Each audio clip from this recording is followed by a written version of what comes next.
드디어 욥기 42장까지 오게 되었습니다. 욥기서 42장에서 욥이 그동안 나는 무죄합니다 라고 하는 것을 철회하면서 하나님 앞에 회개하는 모습을 보게 돼요. 6절 말씀이죠. 그러므로 내가 스스로 거두어 두리고 티끌과 제 가운데서 회개하나이다. 하나님의 말씀을 듣고 천지를 창조하시고 주관하시는 만왕의 왕이신 하나님 앞에서, 하나님은 창조의 하나님이요 자기는 연약한 피조물인 것을 깨닫고 연약한 피조물이 전능하신 하나님의 그 위대한 창조의 능력과 섭리를 깨닫지 못한 채 자기의 좁은 생각 속에 갇혀서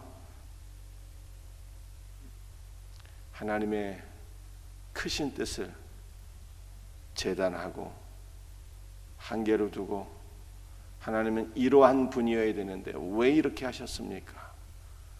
라고 말한 것이 얼마나 어리석은 것인지 깨달아져서 6절에서 회개하고 있는 모습을 보게 됩니다. 욥이 하나님 앞에 회개하게 되었을 때 7절에서 하나님께서 엘리바스와 두 친구에 대해서 분노하시고 너희가 나를 가리켜 말한 모든 것이 내 종 욥의 말같이 옳지 못했다 이렇게 얘기하고 있어요. 왜 옳지 못했을까요?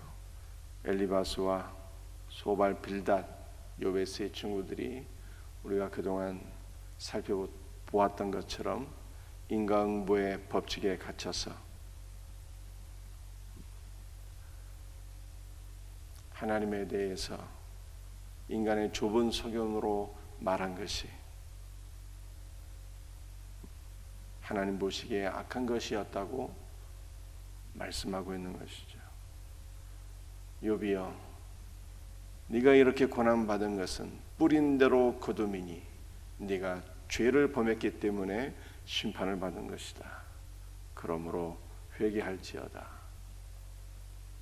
이렇게 단편적으로 하나님에 대한 이해, 악을 행했기 때문에 하나님께서 심판하신다고 하는 이 단편적인 이해가 너무나도 어리석고 악한 말이었다고. 욥의 고통을 헤아리지 못하고 긍휼히 여기지 못하고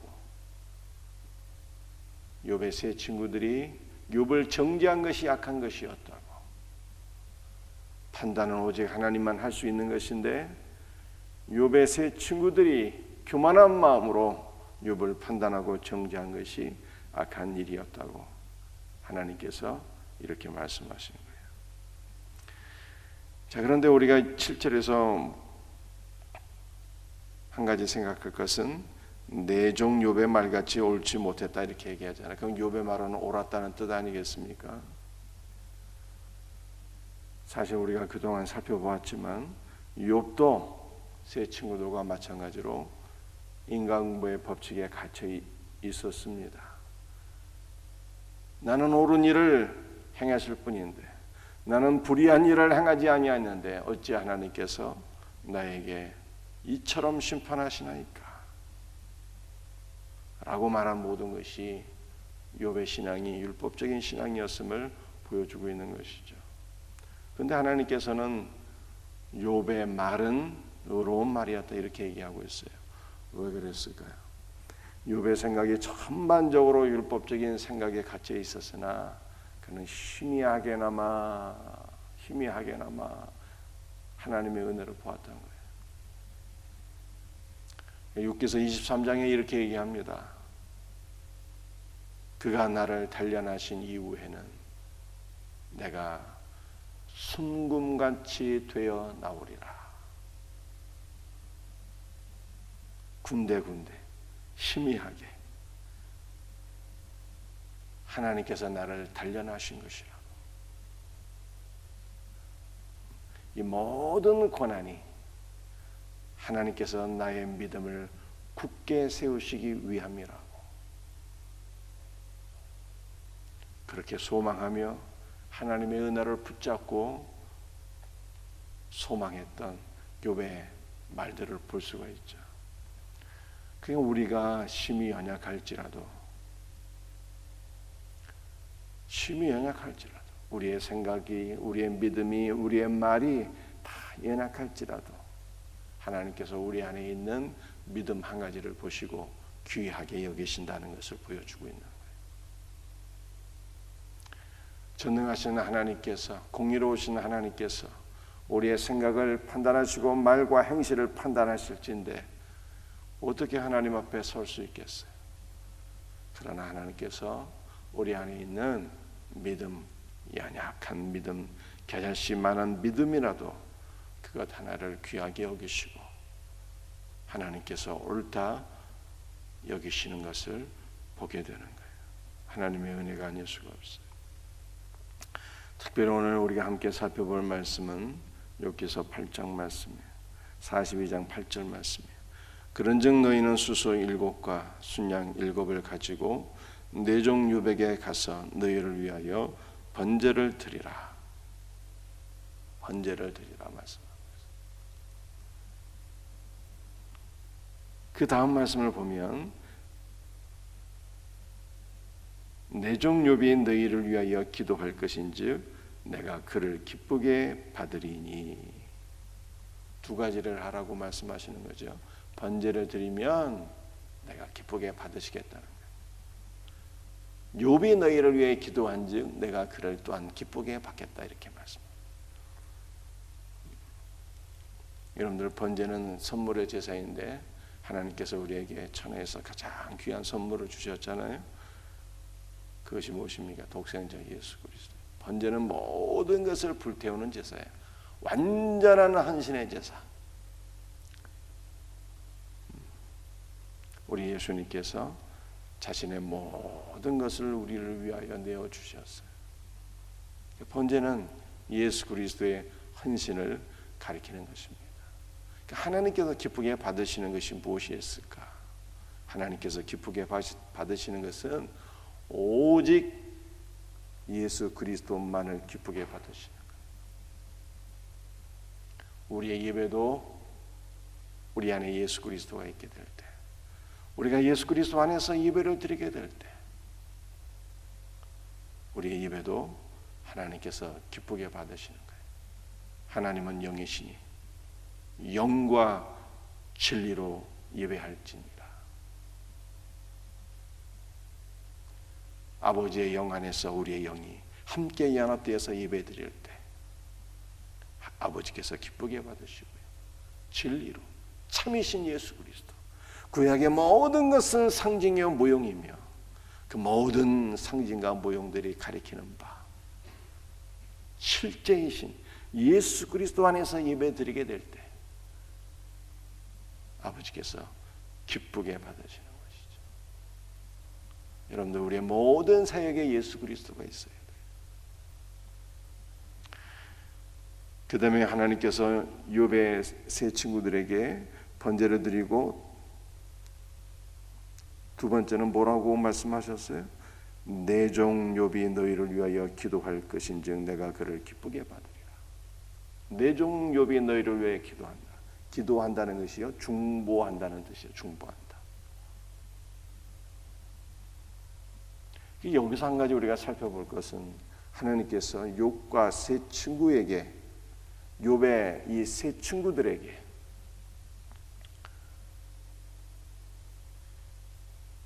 기도하라고 말씀하지 아니하시고 욥의 세 친구들에게 너희가 내게 기도하라 라고 말씀하지 아니하시고 내 종 욥이 너희를 위해서 기도할 것인즉 내가 그를 기쁘게 받으리라 이렇게 말씀하신 거예요. 이 기도라는 단어가 무슨 단어라고요? 중보라고 합니다. 욥이 세 친구들을 위해서 중보 기도했으니 욥은 어떠한 존재입니까? 중보자잖아요. 중보자. 여러분들 우리의 중보자는요 딱 한 분이에요. 예수 그리스도입니다. 중보자라고 하는 것은 양측에 서서 도저히 화해할 수 없는 이 양측에 서서 양측을 조정하고 화해하는 역할을 감당하는 사람을 가리킵니다. 하나님과 인간 사이에 서 계신 중보자 예수 그리스도는요 두 가지 일을 하셔요. 어떤 일을 하실까요? 아버지 하나님의 말씀을 우리에게 대언하시는 분이에요. 아버지 하나님의 말씀을 우리가 직접 듣고 살 자가 없는 거예요.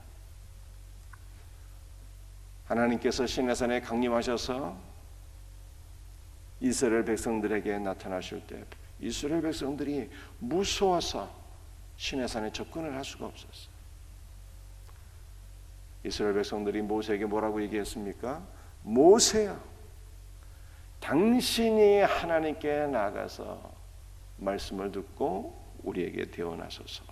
우리가 듣겠나이다. 이렇게. 중보자 모세가 하나님께로 올라가서 계명을 받고 백성들에게 내려와서 그 계명을 선포하는 것을 보게 됩니다. 중보자는요 하나님께로 나가서 말씀을 받아서 백성들에게 대언하는 자예요. 하나님의 말씀을 직접 듣고 살 자가 없는 거예요. 이 중보자의 첫 번째 사명이잖아요. 하나님의 말씀을 대언하는 그 사명을 갖고 있는 사람들이 누구입니까? 선지자잖아요. 선지자. 선지자는 스스로 자기의 말을 하는 자가 아니에요. 말씀을 받아서 대언하는 자가 선지자예요. 중보자의 사명이 바로 선지자의 사명과 같아서 하나님의 말씀을 대언해요. 중보자의 두 번째 사명은 무엇입니까? 인간들을 대신해서, 죄인을 대신해서 하나님께 나아가 죄인들을 위하여 중보기도하는 거예요. 중보기도.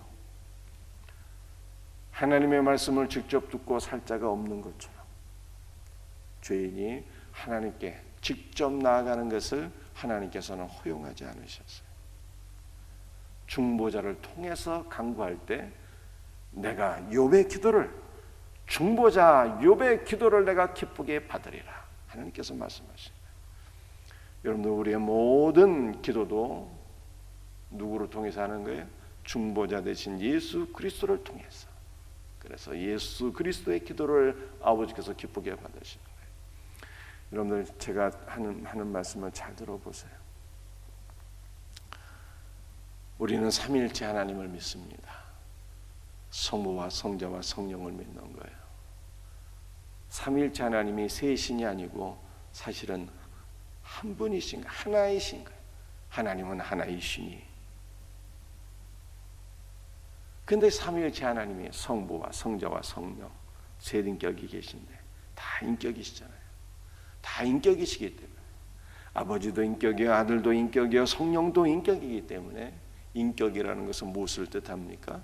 우리가 교제할 수 있는 존재라는 것이고 우리가 커뮤니케이션, 대화할 수 있는 존재라고 하는 거예요. 그러므로 우리는 아버지께도 기도할 수 있고 아들에게도 기도할 수 있고 성령에게도 기도할 수 있어요. 우리 예수님 말씀하셨죠. 너희는 이처럼 기도하라. 하늘에 계신 우리 아버지요. 우리는 아버지께도 기도할 수 있는 거예요. 성령께도 기도할 수 있습니다. 순복음에서 이것을 강조하고 있잖아요. 성령님을 사랑합니다. 오늘도 임재하시고 나의 길을 인도하시고 사명을 감당할 수 있도록 능력을 주시고 붙잡아 주시고 동행하소서. 성령의 존재를 인정하면서 사모하면서 의지하면서 성령과의 동행을 강조하고 있잖아요. 이게 순복음 신앙의 아주 특징 아니겠습니까? 순복음에서 성령의 존재를 인정하면서 또 의지하며 사모하며 커뮤니케이션, 대화하면서 성령과의 동행하는 삶을 강조하고 있는 것이 비성경적이 아니라 그것이 가능하다고 할 것 같으면 어찌 아들에게 기도하는 것이 비성경적이겠습니까? 여러분, 오늘 욥기서 42장 8절에서 우리가 볼 수 있는 것은요, 아버지께서 너희가 욥에게 가서 욥이 너희를 위해서 중보 기도해야 된다는 거예요. 그러면 내가 너희의 기도는 안 들어도 욥의 기도를 기쁘게 받으리라, 이렇게 말씀하시잖아요. 하나님과 우리 사이의 중보자는 단 한 분 예수 그리스도이신데 그분이 우리에게 말씀하시는 거예요. 그분이 우리를 위해서 간구하시고 아버지께서 아들의 기도를 기쁘게 받으시는 거예요. 여러분들, 이것을 다시 한번 명확히 말씀드리게 되면요, 우리는 아들에게 기도해야 돼요. 아들에게 기도하게 될 때 그 아들이 우리를 위하여 중보 기도하는 거예요. 아들을 통한 기도, 아들의 기도를 아버지께서 기쁘게 받으시겠다고 8절에 말씀하고 있잖아요. 내 종 욥이 너희를 위하여 기도할 것인즉 내가 그를 기쁘게 받으리니. 욥의 세 친구들이 누구에게 가라고요? 너희는 내 종 욥에게 가고 욥은 너희를 위하여 기도하리니. 여러분들, 이것이 바로 중보자예요. 중보자. 우리 예수님께서 그렇게 말씀하셨잖아요. 내가 곧 길이요 진리요 생명이 나로 말미암지 않고는 아버지께로 갈 자가 없다고. 하나님과 우리 사이에 세우신 중보자 단 한 분 예수 그리스도이신데 그분이 아버지의 말씀을 우리에게 말씀하시고 그분이 아버지의 말씀을 우리에게 대언하시고 그분이 우리를 위해서 기도하신다니까요. 그분이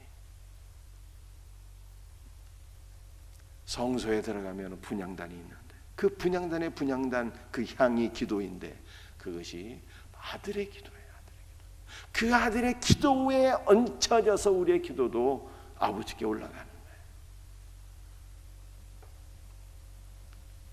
사랑하는 성도들이요, 삼위일체 하나님께 다 기도할 수 있으나 가장 기독교 2000년 역사, 기독교 2000년 동안 성도들은 누구에게 기도하였는가? 성경의 가르침을 따라서 아들에게 기도했던 거예요. 아들에게. 우리는 아들에게로 가고 아들은 우리를 위하여 간구하시고. 욥기서 42장 8절 말씀이에요.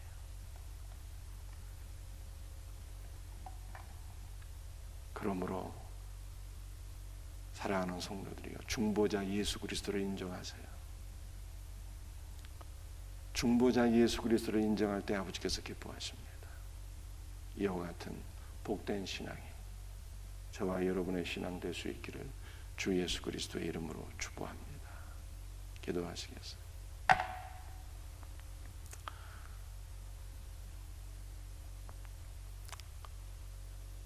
주 예수님, 오늘도 우리의 중보자가 되시는 주님을 찬양합니다.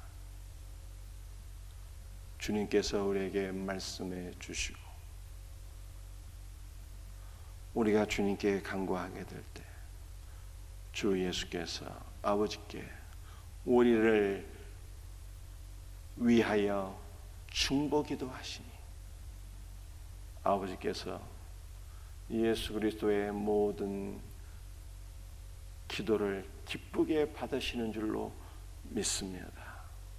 주 예수여, 오늘도 우리 사랑하는 성도들에게 주의 영을 부으시고 주의 보혈로 우리를 덮으시며 주 안에서 간구하는 모든 것들을 주께서 들으시고 응답하여 주시옵소서. 주의 영으로 충만하게 하시고 주님 홀로 영광 받으시옵소서. 감사하고 거룩하신 주 예수 그리스도의 이름 받들어 간절히 기도드리옵나이다. 아멘.